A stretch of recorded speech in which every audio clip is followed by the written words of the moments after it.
Thank you for joining us for Introduction to Drawdown. Please welcome your host, David Hakan. Hello. I think we're waiting on some people, but I think we'll go ahead and get started.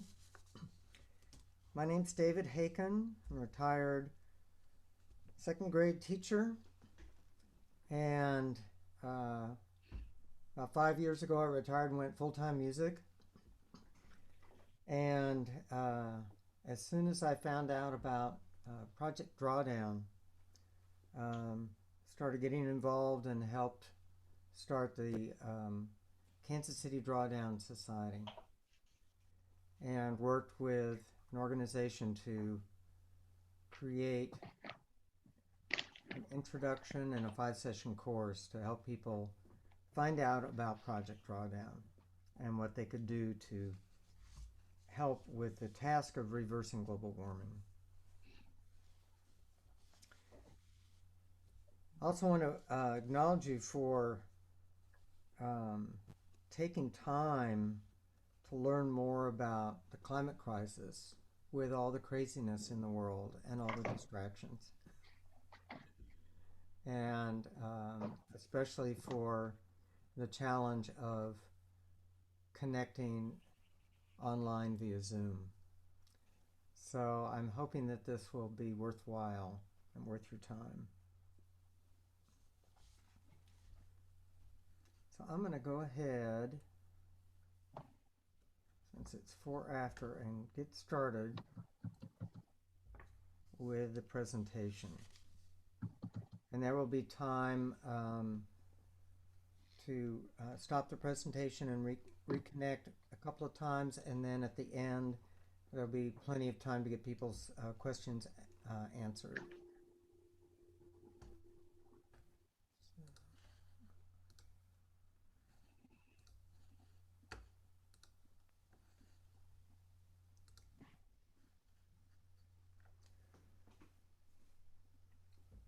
So Project Drawdown came to the Pachamama Alliance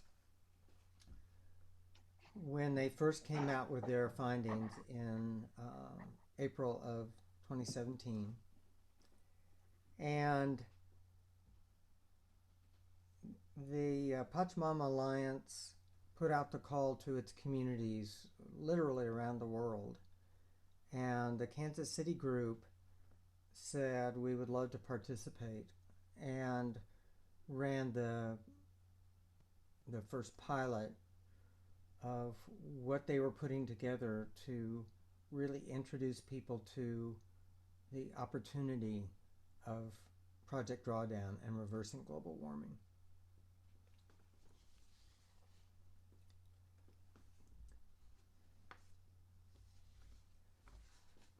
So they are a nonprofit. They're based in the United States and Ecuador. And they work with the indigenous people of the Amazon to preserve the rainforest and their way of life. And using insights from that work, Pachamama Alliance partners with people in the modern world who are dedicated to creating an environmentally sustainable, spiritually fulfilling, socially just human presence on the planet. And I'm a volunteer with the Pachamama Alliance. And they have communities all through the US, Canada, Australia, Japan, Europe, all over. And they've been around about 20 years. And their work now is focused both on social justice issues and on reversing global warming.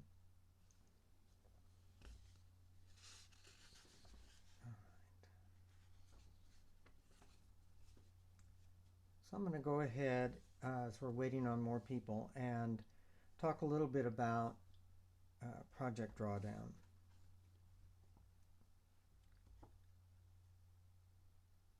Project Drawdown team, headed by the organization's co-founder Paul Hakan, spent 5 years mapping, measuring, and modeling the 100 most substantive, impactful solutions to address global warming. Their conclusion is that we can turn the situation around by 2050. In some cases, the numbers are by 2045. Using already existing technologies. The 100 solutions they identified address the energy we use, the food we eat, and the cities we live in, and much, much more.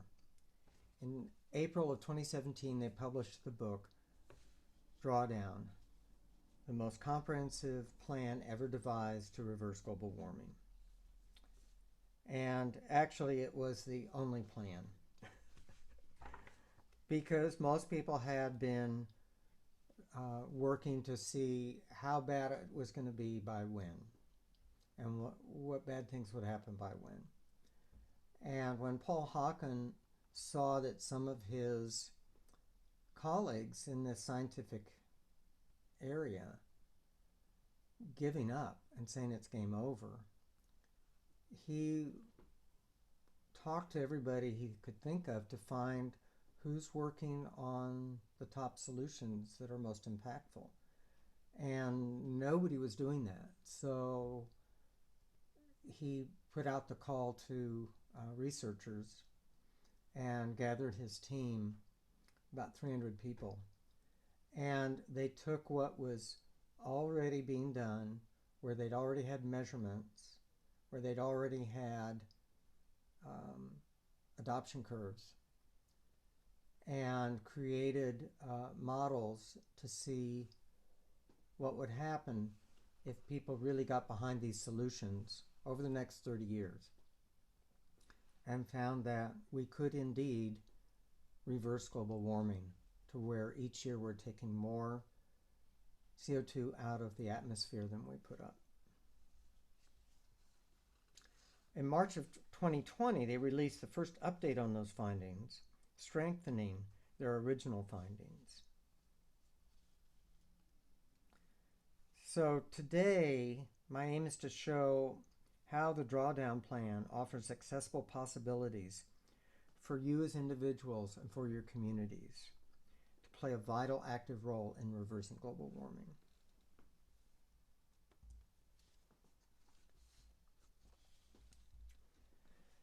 Now, most people, when they're asked how they feel about the climate crisis, use words like scared, angry, hopeless, resigned, or sad.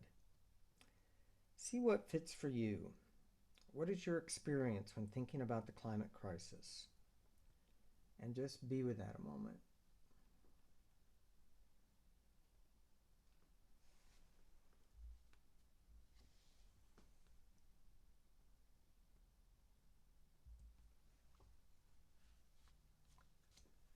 So this is the cover of the Drawdown book, which is available for sale. It's a beautiful coffee table book that's $15. It also is available as an ebook.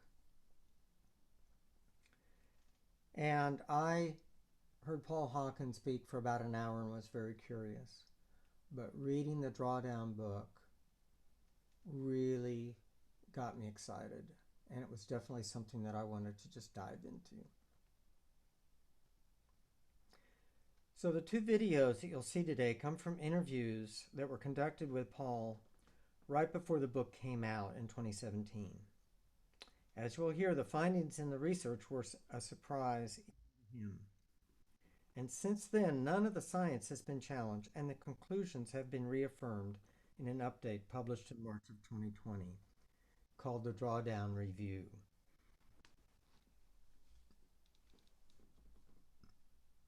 So let's listen to this first video.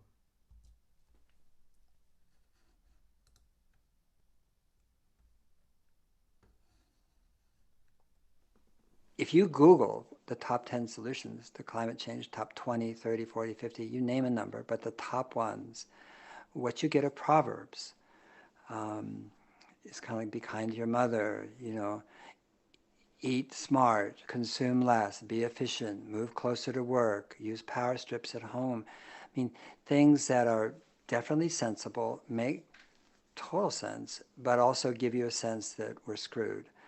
Because the enormity of the problem, the challenge that exists, it makes you feel sort of hopeless, actually. Most of the solutions in the world that are being proffered to people are about people's beliefs, whether they're from experts or they're from activists or they're from institutes or NGOs.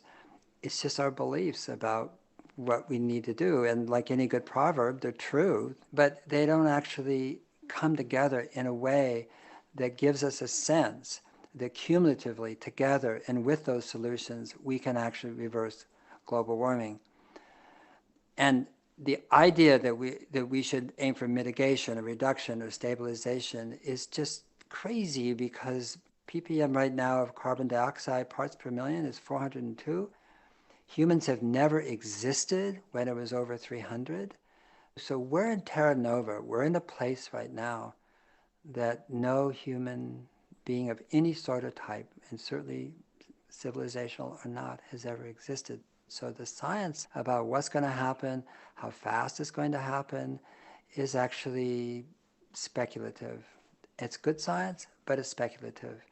And the idea that we should adapt, mitigate, reduce at this point at 402 is, to me, absurd.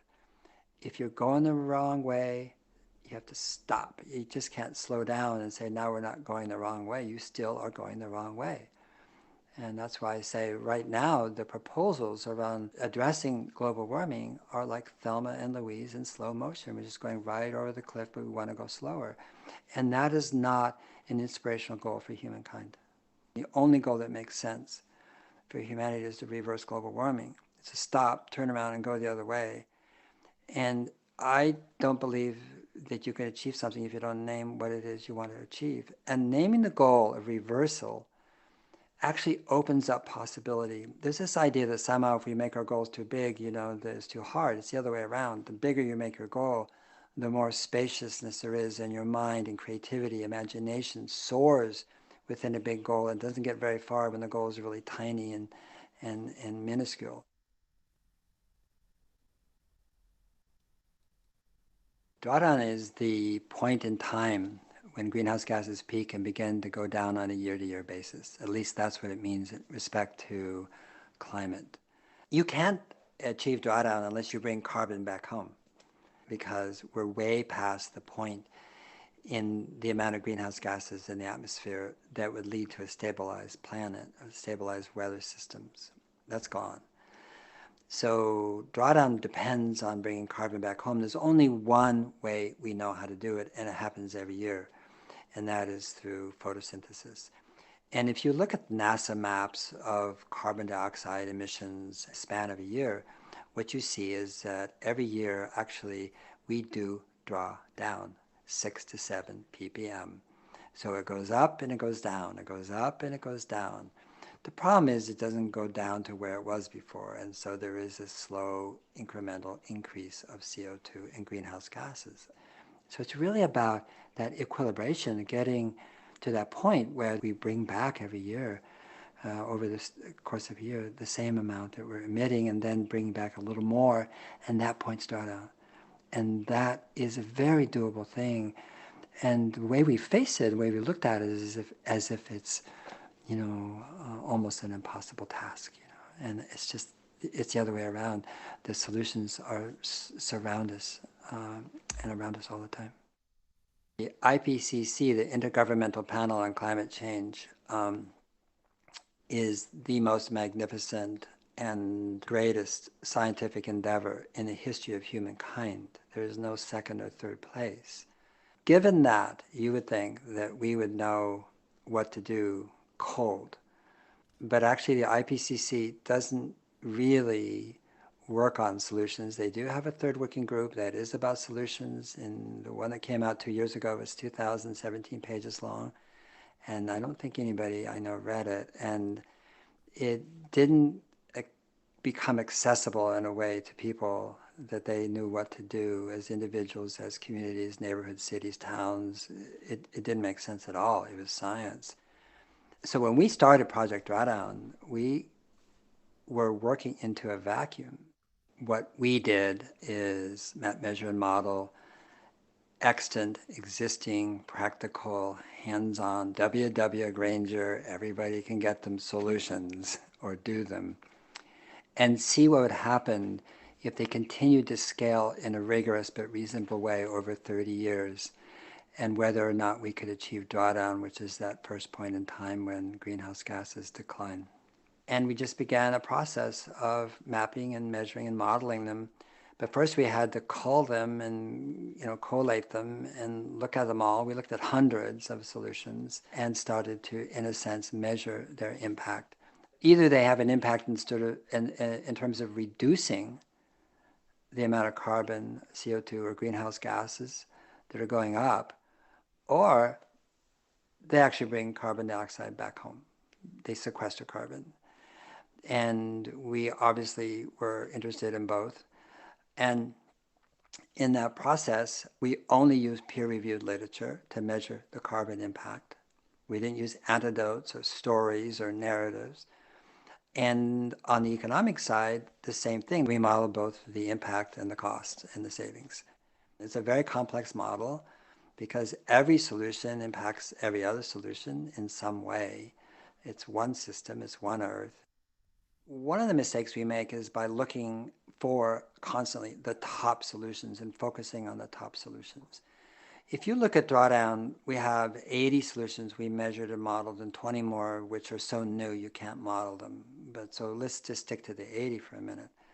Those 80, some of them in the 60s and 70s have a relatively small impact compared to the top 7 or top 10 solutions. But you cannot achieve drawdown, you cannot achieve reversal of global warming unless you do them all. So there is no small solution. That's the point. We need all of it, and we need to honor all of each other. And so when somebody looks at that list, it's what resonates with them. Everybody could probably resonate with food waste, just unconsciousness about purchasing, consumption. Okay, so where do they make sense to you? Where do they make sense to your community? Where do they make sense to your village or to your town or to your company or to your city or to your state or your province or your farm or your grassland or your cows?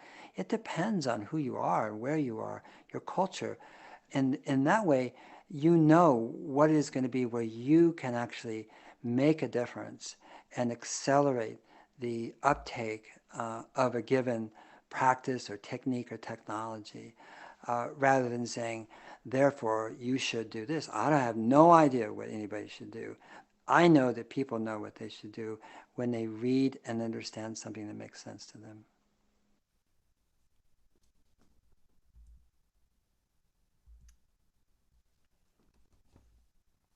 Okay, so this chart is talking about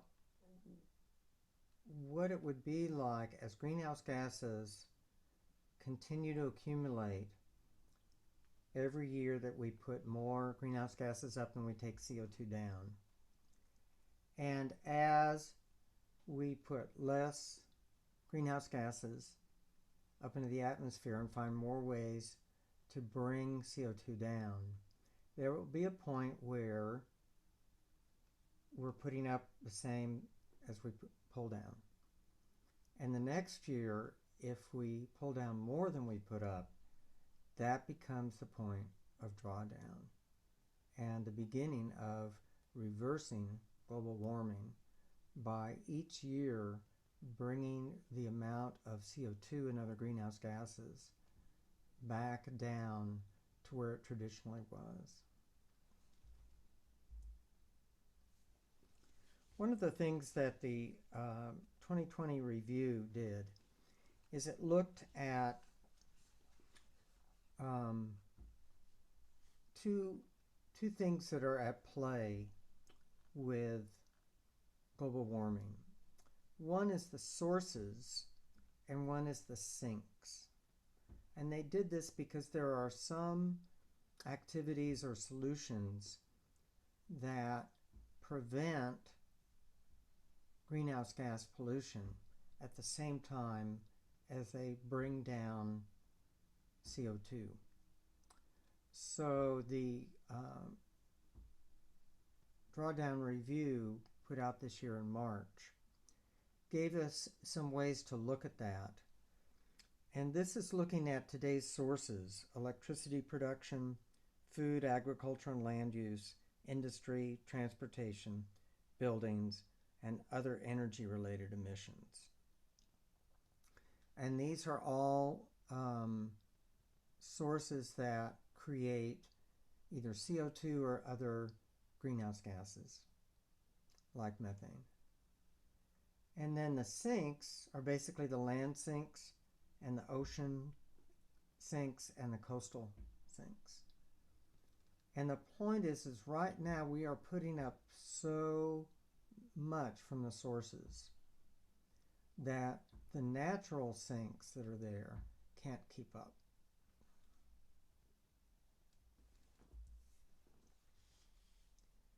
So one of the things that Drawdown does is it gives us actually a path to follow to get out of the climate crisis. So it's actually threefold. One is to reduce the sources, and that's where most people are looking, is clean energy. And when you talk to someone about the climate crisis, usually the first thing that comes up is clean energy and wind and solar instead of coal and natural gas. But there is also agriculture, industry, transportation, and even buildings that add to those sources.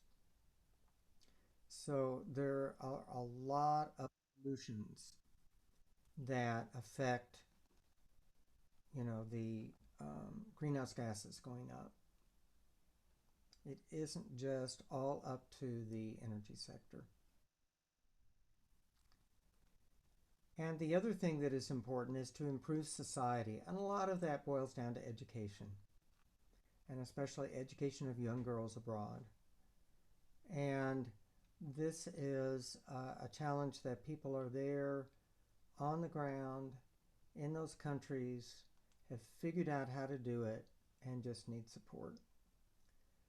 And then the other part of the path is supporting the sinks. And there are amazing, amazing things happening with people that are finding ways to pull carbon out of the atmosphere and lock it in the ground, and finding that there are a lot of benefits to doing that.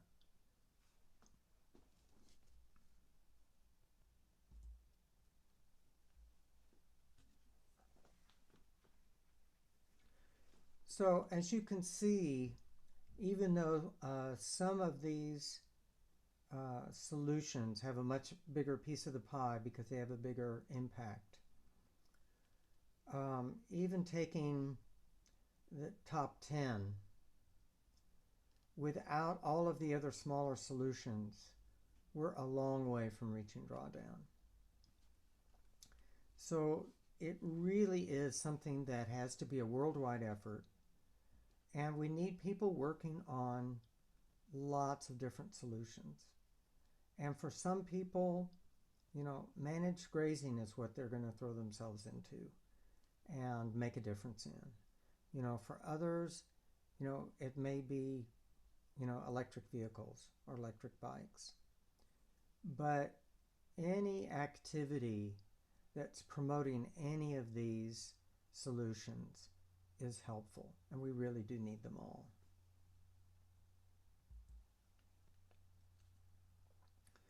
Now this is from the revised drawdown.org website, and it gives you a chart for the solutions, which lets you take a look at the top 5 or top 10 or top 25 solutions. And they, like the original rankings from Project Drawdown in the Drawdown book, they had 2 scenarios that they worked with. And most likely, a lot of the numbers will fall in between those 2 scenarios. But you can click on scenario 2 like I did and get the most impactful solutions at the top, which lets you look at some of the things that they found were most impactful. And I'm going to go ahead and just really briefly talk about what these are and what the names mean. When you go on the website, you can click on any of these and get the full article. So on this scenario, first is onshore wind turbines. And the next is utility scale solar farms with the solar panels. The third is reduced food waste, which was surprising, but it is pretty huge because that food that's wasted, it's not just the food and it's not just the methane produced in the landfills, it's also the transportation involved in that food that's not eaten, the refrigeration, just a lot of energy. The next is plant-rich diets. And what is amazing about this solution is that it made a huge impact just running the numbers of people in developed countries cutting their meat intake by half.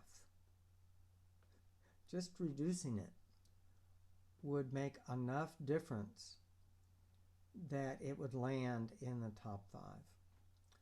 Health and education, again, is talking about really getting the education out there, and it has a huge impact because it potentially could make the difference to have 1 billion less people on the earth using transportation and energy and all of those resources.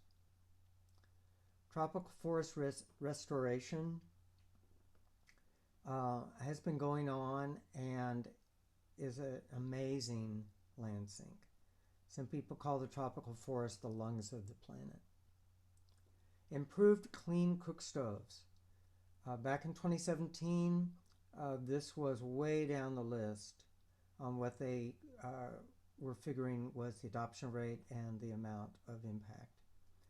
And people have been so successful in countries where people use a small wood-burning cook stove in making them affordable, explaining that it will save money by using less fuel, and reducing greenhouse gas to the point that it is now in the top 10. And there's a lot more to do on that solution, but it's a real success story. Distributed solar is your rooftop solar panels. Refrigerant management and alternative refrigerants are there in the top 10 because the gases that are released from air conditioning and refrigerators and other kinds of cooling systems are thousands of times more potent in their greenhouse gas potential than CO2.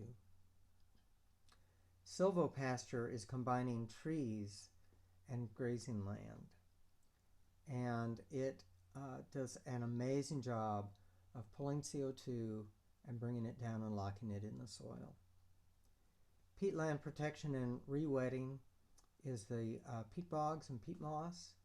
Again, a huge carbon sink, and when it is dried out and used for other things, or they harvest peat moss, a huge amount of CO2 is released back into the atmosphere from that sink.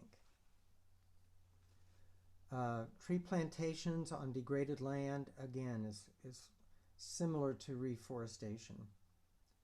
Perennial staple crops are often in tropical countries, and these are like breadfruit, crops that are not needing to be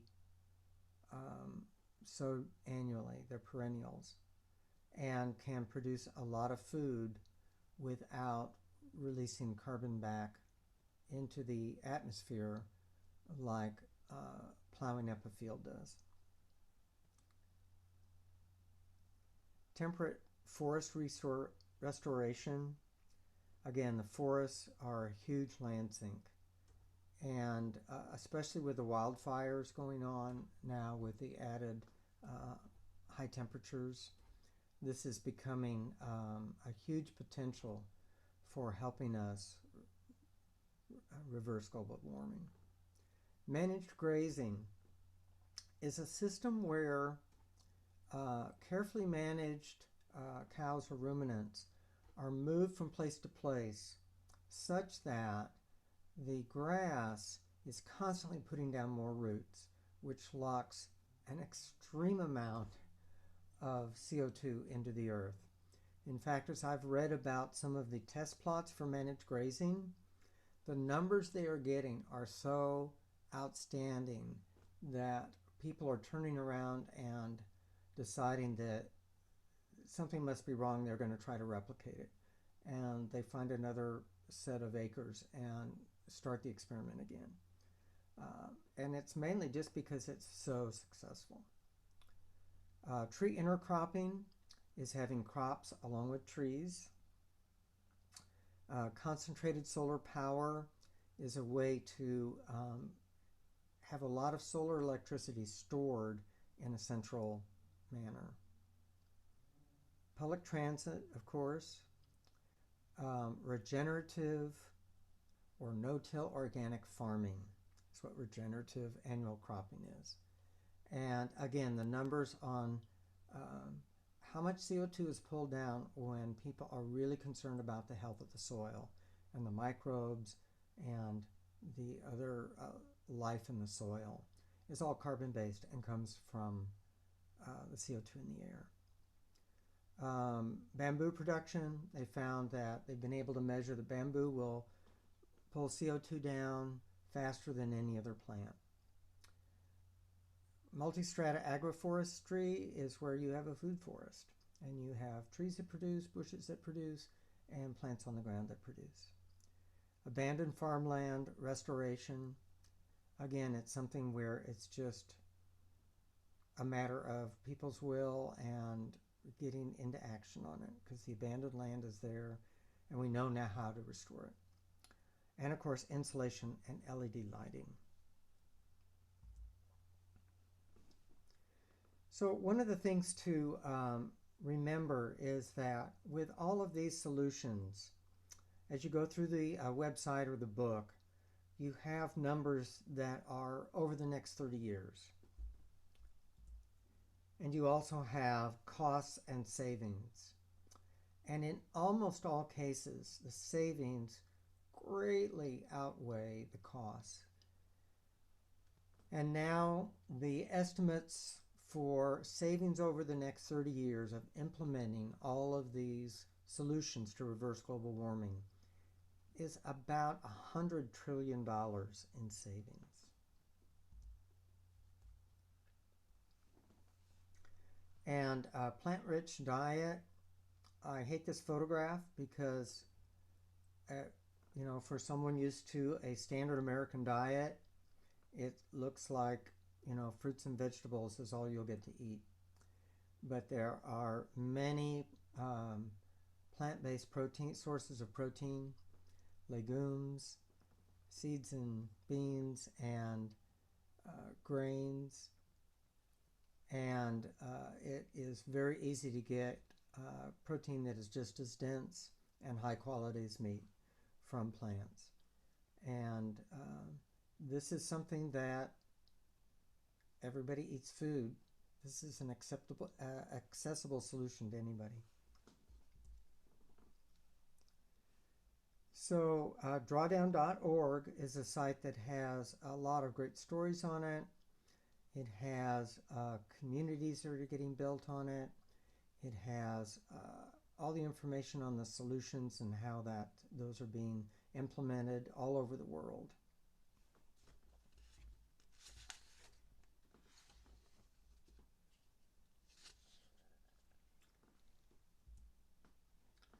Also on the website is a link to the Drawdown Review. And it is a free 100-page PDF, a lot of really helpful charts and diagrams. It's not a long read. And it is a really good way to get a handle on what Drawdown is all about without reading the whole book. And it's free.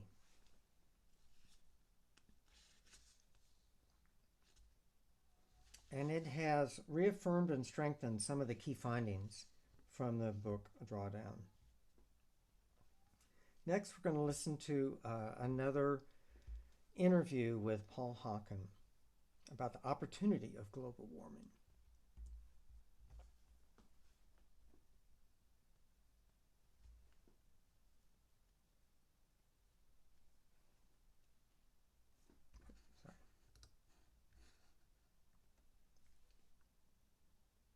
If you look at the solutions in Project Drawdown, except for 2 or 3 of them, we would want to do every single one of those solutions, regardless of whether you understand climate science, whether it's warming or whether it's not, or whether there's more CO2 up there or it's having an effect, because they have so many cascading beneficial impacts and effects on human health, on security, on jobs, on economic well-being, on peace. The list goes on and on and on. So the solutions to reversing global warming are the solutions to many things. They engender economic and ecological regeneration. In other words, they bring more life back to people, place, planet, animals, diversity, forests, oceans, fisheries, you name it.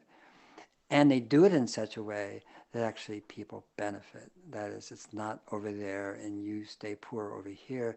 It actually brings those two together, those who lack and the carnage, the destruction that's being visited upon our living systems, both up in the air, in the atmosphere, all the way down to the bottom of the ocean.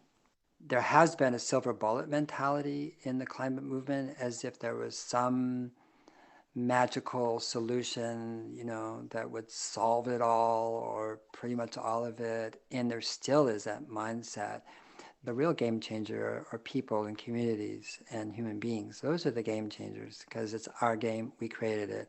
We're the only ones that can change it. Technology can't change the game. So when we went out, we had the same question I think everyone has, which is, well, what should I do? What should we do?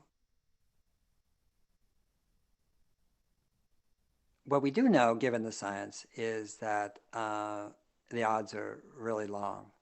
And my attitude is, let's take them. Cool. I like long odds.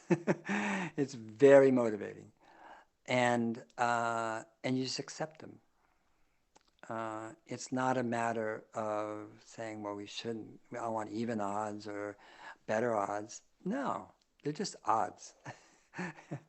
And to me, it's a question of whether it's game over or game on. This is a game on moment as opposed to a game over moment.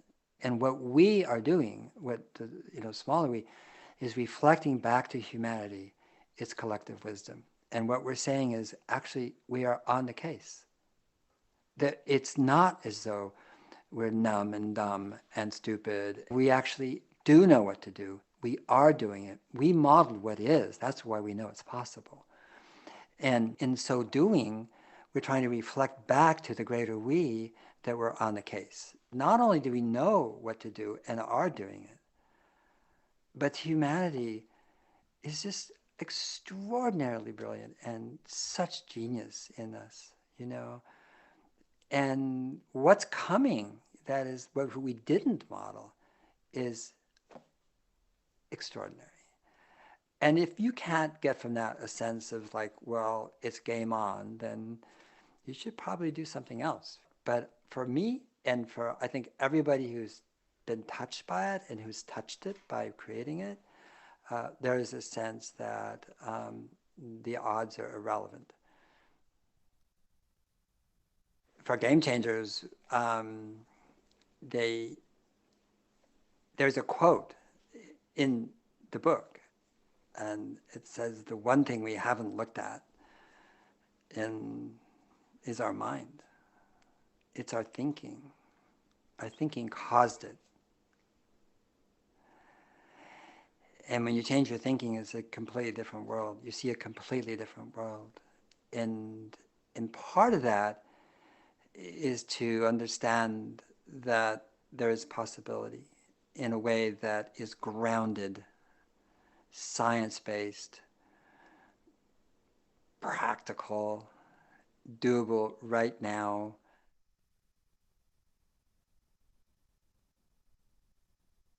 The purpose of the book is, at the end of it, I hope that the reader understands that if we're going to solve this civilizational crisis, we have to hold hands and collaborate.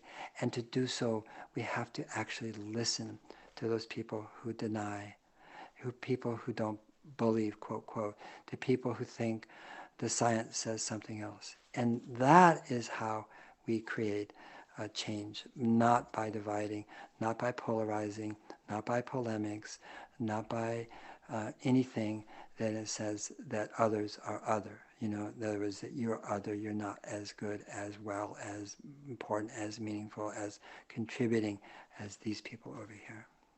And whether you're bend towards the activist side or the research side or the amelioration side or the attending the suffering side, I mean, there's so many different ways, you know, you can, you know, reach out to this world.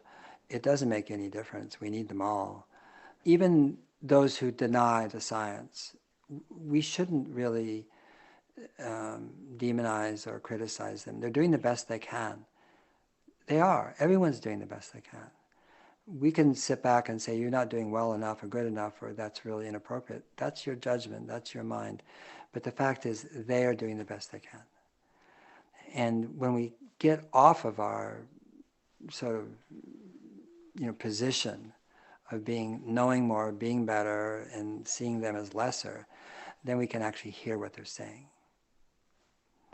And it's really important, if we're going to make this change, that we listen.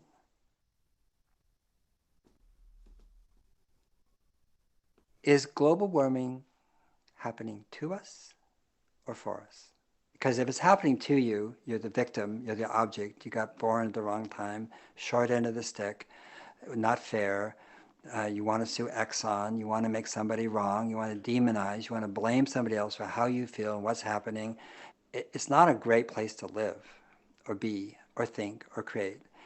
And if it happens for you, if global warming happens for us, what does that mean? First of all, it means that it's beautiful feedback.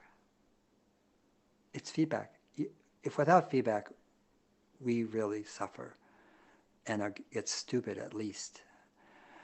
And not only is it great feedback, but it tells us what to do. It feeds our imagination. It feeds creativity. It feeds innovation. And it feeds a meaningful life. And you couldn't have a more meaningful life than to take on the greatest crisis human civilization has ever faced. And it's like, here, I have a gift for you. What is it? It's this, you know, civilizational crisis. You know, you came just at the right time. And we know what to do. That's the most important. We do know what to do. And this idea that, you know, that the media keeps putting in our face, you know, is that, you know, that the 7 deadly sins are preeminent now and rule the world, and that's not true. And we just are blinded to it by what we read and see. And this is about changing who we are, how we think, how we speak, how we talk to each other, how we act.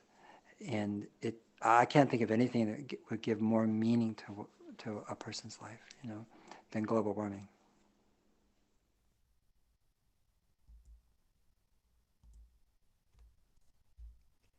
Now that you know that drawdown is possible and the solutions already exist, what words would you use to show your experience of the climate crisis?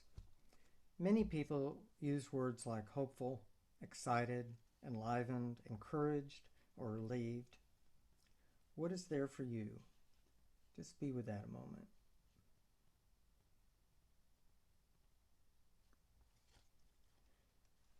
So we have another video, but I want to talk about the Drawdown Review, one of the things that it saw was that the rankings themselves of these solutions is just a snapshot.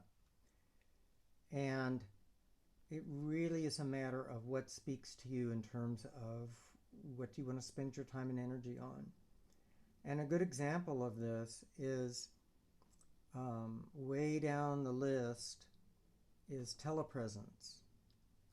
And we saw that in a matter of 4 weeks, the entire world adopted telepresence. And so the possibility for one of these solutions to just totally take off is there. And no one can predict where or when that will come. And the main thing is just what really speaks to you. And so now that we have looked at the science and what's needed, let's turn our attention to how we can start engaging with one another and with one or more of these solutions. Where do we even begin? So Will Grant is going to share his perspective.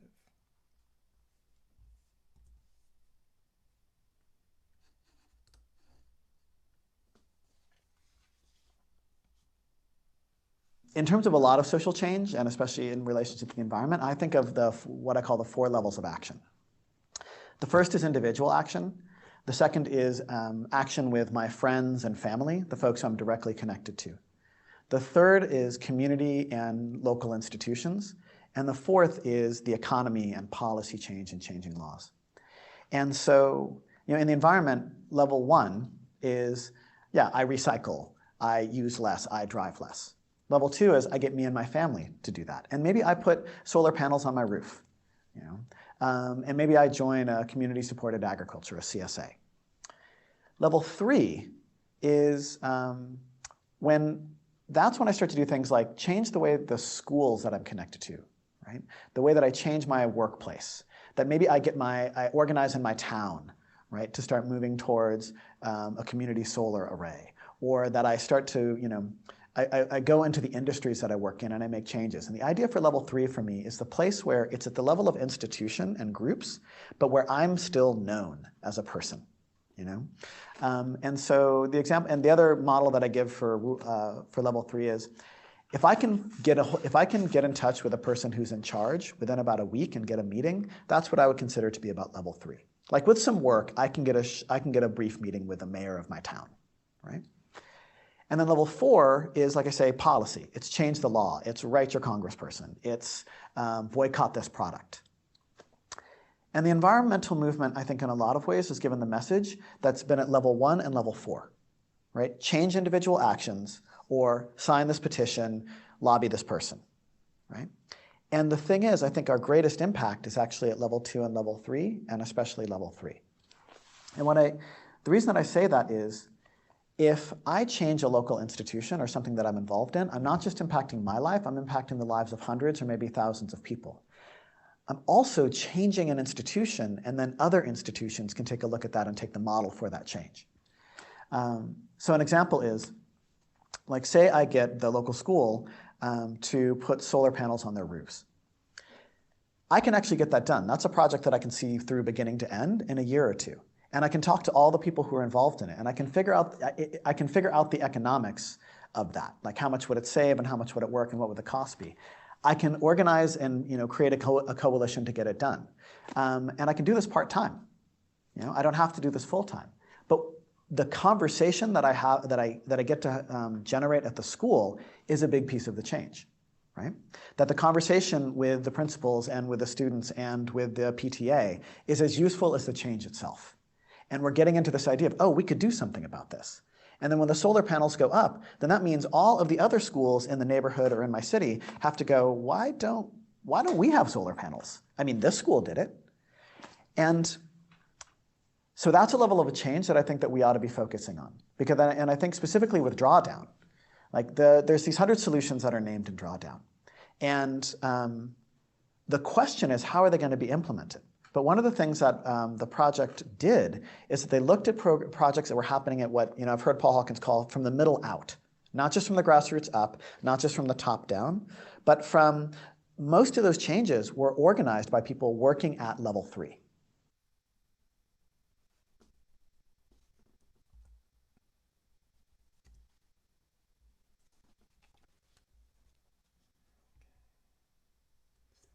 So there are always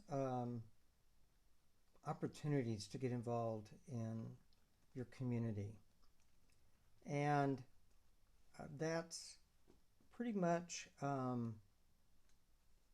where your biggest impact is. So in terms of the next steps, you can learn more about Drawdown, getting the book, getting the review, going to the website. You can get into action on a solution. And there are already groups in Kansas City doing just about on all of the solutions listed in Drawdown. You can also bring Drawdown to your community, whether it's a school group or a club or a bunch of friends. There are people that will come and do an introduction and answer questions and get people talking about what they might do to work toward a solution. And at the end of this month, there's also going to be a 5-session course on getting into action. In this course, you get anywhere from 5 to 15 people together and really have a chance to look at the solutions and see what's happening nationally or in other countries, where they've been most successful, where they had to make changes to get it to happen, and find out really enough about them to give, say, a 5-minute presentation to the rest of the group. So I call it the fun part of the climate crisis, because as we have looked into the real world groups that are working on these solutions, it's just so amazing what is happening out there and so encouraging. And the other thing that the 5-session course does is it gives people a chance to create a support group so that they can feel like they've got somebody who's got their back. And we also work with people to really plan how they're going to be in action on the solutions and really structure that in a way that works for them. And at the end of the course, the opportunity is there to have an action circle that just decides how they're going to go on from there and support each other. And people in action circles have been able to pick people up when they were discouraged about grants and help them get $10,000 grants, planting trees, all kinds of projects.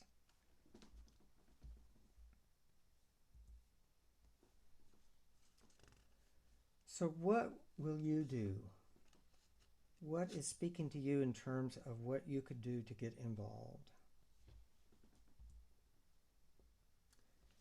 And as a review, the 10 key insights are, first of all, that drawdown is possible. We know it can be done. Next is we need them all. There's no such thing as a small solution. And whichever solution speaks to you, that is just fabulous that you can get in and work on it.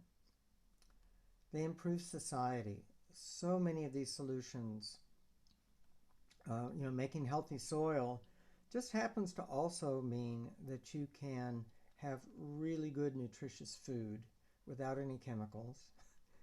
And farmers are finding they can make more profit per acre. Just as one example. Big overall savings, which we touched on. The other key insight is we must reduce or replace fossil fuels. The next is carbon sinks are critical.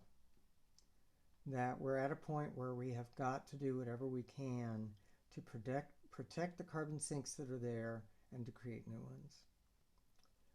And who knew, it's just we finally have the numbers, we finally have the math to tell us what is really impactful and can get to work on what's going to make a big difference. And increasing the adoption of solutions is simply having those conversations, and especially working at the community level. And you don't have to do that alone. Everything needs to change.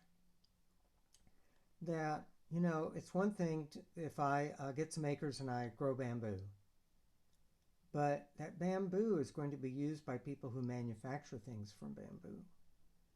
And if they don't have customers for their bamboo products, then they're not going to have a need for that bamboo.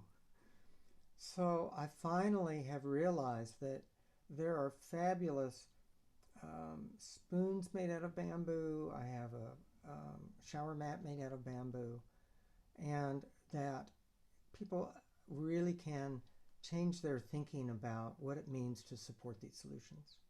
And of course, working together. This will be done by people having conversations and working together on these solutions. I also invite you to connect with Pachamama.org.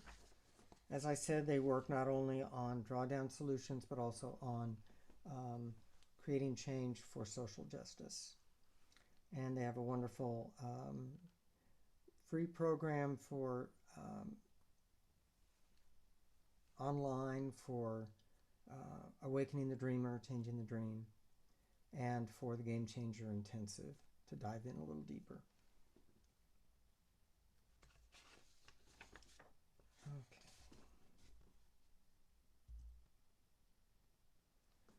And if you'd like to get more involved in helping get the word out for Drawdown, I'm part of the Kansas City Drawdown Society, and you can go to our website, kcdrawdown.org, and there's an email there to get in touch and get involved.